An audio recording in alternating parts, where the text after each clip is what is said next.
ये पितृपक्ष श्राद्ध पक्ष बोलते हैं। इन पितृपक्षों में ये 15 दिन जो होते हैं, पूर्णिमा को मिलाएं तो 16 दिन, पूर्णिमा से अमावस्या तक का ये 16 दिन, विशेष 15 दिन ही है। ये जो 15 दिन हैं, साल में 15 दिन हमें भगवान कहते हैं कि तुम अपने पूर्वजों के बारे में कुछ करो। अब ये पितृपक्ष क्या है, ये पितृलोक क्या है, ये पितर कौन है, बहुत लोगों को कन्फ्यूजन होती है। ये जो 15 दिन हैं, ये 15 दिन केवल पितरों के लिए हैं। अब ये पितर कौन है, आओ समझते हैं। जब हमारे पिता, दादा, परदादा,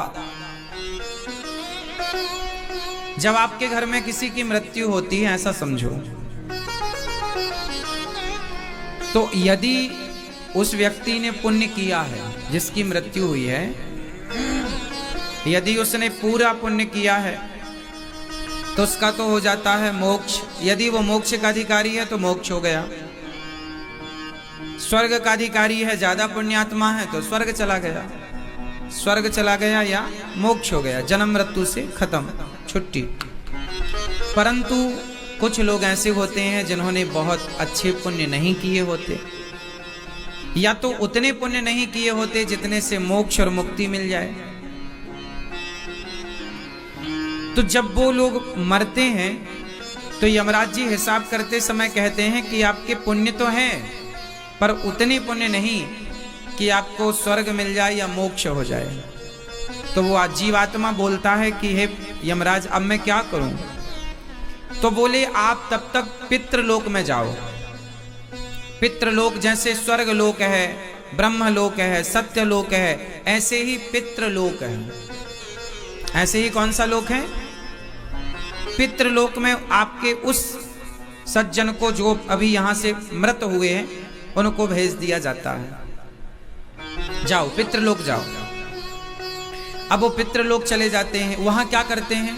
बोले वो वहां इंतजार करते हैं। यमराज जी ने कहा पितृलोक चले जाओ, और तुम्हारे जब बच्चे वंश में, तुम्हारा बेटा पोता जब तुम्हारे नाम से कोई भी पुण्य करेगा तो उस पुण्य को तुम्हारे इस पुण्य के साथ प्लस कर दिया जाएगा।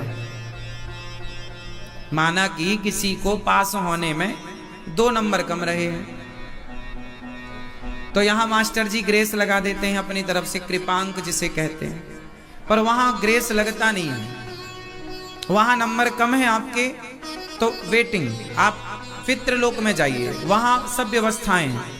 अब आप जब आपके बच्चे, जब जैसे आप लोग यहाँ भागवत जी की पोथी पाठ करा रहे हैं, आप लोग यहाँ भागवत सुनने आए हैं, आपने उनके नाम से अन्नदान किया, संतों को भोजन बंटवाया, गौदान किया, गाय की सेवा की, भागवत जी की पोथी पाठ कराई, ये सारा पुण्य उनके, आपके पिता हो या आपका बेटा हो या पत्नी हो या पति हो या कोई भी हो, समाज परिवार में जो भी एक्सपायर हो चुका है, आपके द्वारा किया गया पुण्य उसके पुण्य से जुड़कर प्लस होगा। और यदि पुण्य प्लस हो गया तो उसे उस पितृलोक से निकालकर स्वर्ग लोक भेज दिया जाएगा। और ज्यादा पुण्य कर लिया आपने उनके नाम से, कोई बेटा ज्यादा पुण्य कर ले तो स्वर्ग ना जाकर वो मोक्ष के अधिकारी हो जाते हैं, वो भगवत धाम के अधिकारी हो जाते हैं। तो हम जो पुण्य करते हैं, तो पितृलोक कहते हैं कि जो ये 15 दिन है पितरपक्ष, इन 15 दिनों में जो पितृलोक हैं, पितर हैं हम सबके, वो पृथ्वी के पास होते हैं, मतलब पृथ्वी लोक के पास होते हैं। इसलिए कि आप हमारे लिए कुछ करें, हम उसे ग्रहण करें और हम इस पितृलोक से मुक्त होकर भगवत धाम या मोक्ष के अधिकारी बन जाएं। अच्छा, ये तो हुआ वो लोग जो अपने परिवार में पूर्वजों के लिए कुछ कुछ करते हैं। कुछ लोग हैं जो कुछ भी नहीं करते, जैसे बहुत सारे बच्चे अपने बाप के लिए कुछ लोग तो आज इतने इंटेलिजेंट हैं, पढ़े लिखे हैं, कि वो मरे हुए बाप की तेरही भी नहीं करते। बड़े बड़े शहरों में तेरही भी नहीं होती, पता है आप लोगों को? बड़े बड़े लोगों के यहाँ तेरहवीं भी नहीं होती। मतलब 13 ब्राह्मण भी मरे आदमी के नाम से नहीं खाता। जबकि गांव में आज भी ये परंपराएं हैं कि कोई मर जाए तो उनके नाम से 13 दिन बाद तेरही होती है। और तेरही के दिन सिर्फ 13 ब्राह्मण नहीं, उनकी जो सामर्थ्य होती है उसके अनुसार पूरा गांव, पूरा समाज, और केवल गांव समाज नहीं, कितनी बढ़िया साइंटिफिक व्यवस्था रही हमारी।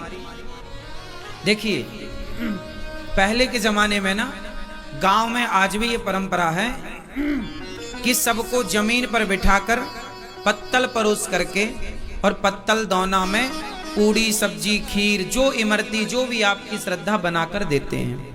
फिर ब्राह्मण खाते हैं, समाज की स्त्रियां खाती हैं, पुरुष खाते हैं, सब खाते हैं। गांव का जो बिल्कुल गरीब से गरीब आदमी है और अमीर से प्रत्येक आदमी उस आदमी के नाम से खाता है।